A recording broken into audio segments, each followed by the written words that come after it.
علامہ صاحب یہ ارشاد فرمائیے کہ مومن کی نشانیاں کیا کیا ہیں؟ یقیناً بڑا اہم سوال ہے کہ وہ شخص کیسے پہچانا جائے کہ وہ ایماندار ہے جی جی اور ایمان اب اس کے دل میں داخل ہو چکا ہے ہاں اور نور ایمان نے اس کے دل کو جگمگ جگمگ کر دیا ہے۔ جی جی قرآن حکیم فرقان حمید نے مومن کے بارے میں یہ ارشاد فرمایا قد افلح المؤمنون، سبحان اللہ، یقیناً مومن کامیاب ہے، مومن فلاح پانے والا ہے۔ ایسے ہی اب یہ بات کہنے سے یہ تو بتا دیا کہ مومن بہت عظمتوں کا مالک ہے اور فلاح کا تعلق صرف دنیا سے نہیں ہے اور نہ ہی صرف آخرت سے ہے۔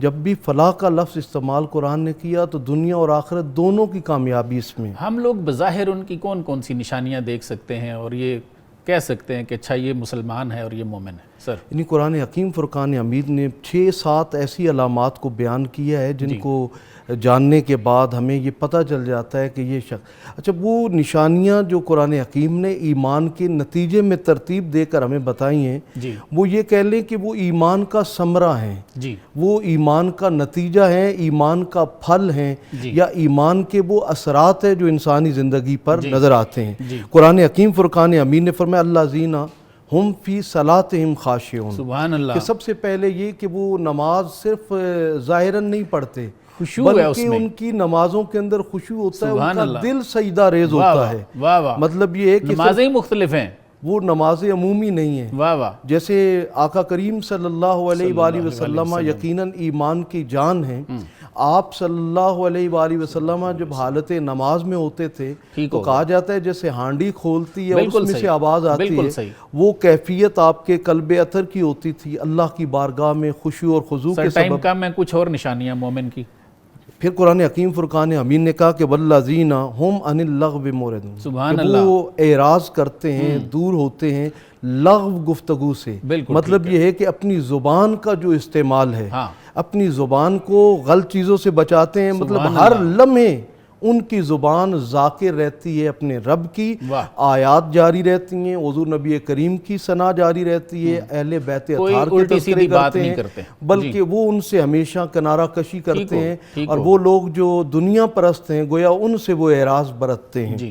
پھر فرمایا والذین ہم لزکاتہم لزکات فاعلون، کہ وہ زکوٰۃ کے لیے عمل کرنے والے ہیں۔ اب یہاں پر زکوٰۃ دینے والا نہیں کہا، فاعلون کہا ہے، للزکوٰۃ فاعلون، کہ وہ زکوٰۃ کے لیے عمل کرنے والے ہیں۔ اس سے مراد یہ ہے کہ زکوٰۃ فقط پیسے کی صورت میں نہیں وہ دیتے ہیں، بلکہ وہ قلب و جان کی بھی زکوٰۃ دیتے ہیں، وہ اپنے نفس کی بھی زکوٰۃ ادا کرتے ہیں، وہ اپنی جان کی بھی زکوٰۃ ادا کرتے ہیں۔ ان کو آپ دیکھیں گے کہ وہ ساری رات اللہ کی بارگاہ میں قیام کرتے ہیں اور دن بھر حالت روزہ میں اپنے رب کو راضی کرنے کی کوشش کرتے ہیں۔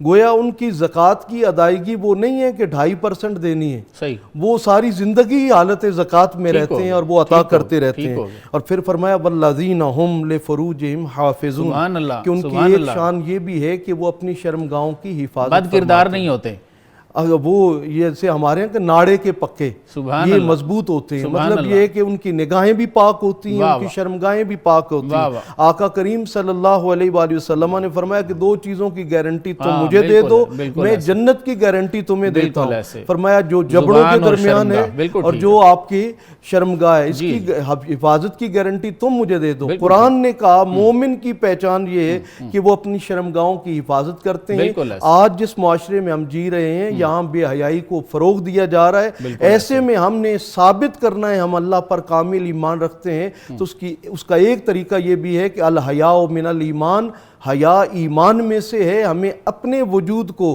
حیا کے سانچے میں ڈھالنا ہوگا۔ وہ حیا اللہ سے بھی اس کا تعلق ہے، رسول اللہ سے بھی ہے، اور ہمارے قرب و جوار میں جتنے بھی خواتین و حضرات رہتے ہیں وہ سب سے ہمیں حیا والا تعلق جوڑنا ہوگا۔ اور حیا کا تقاضا ہے کہ ہم اپنی شرمگاہ کی، ہم دوسروں کو حفاظت کی تربیت نہ بھی دے سکیں، اپنے وجود کی حفاظت تو کریں۔ بالکل ٹھیک، بالکل ٹھیک۔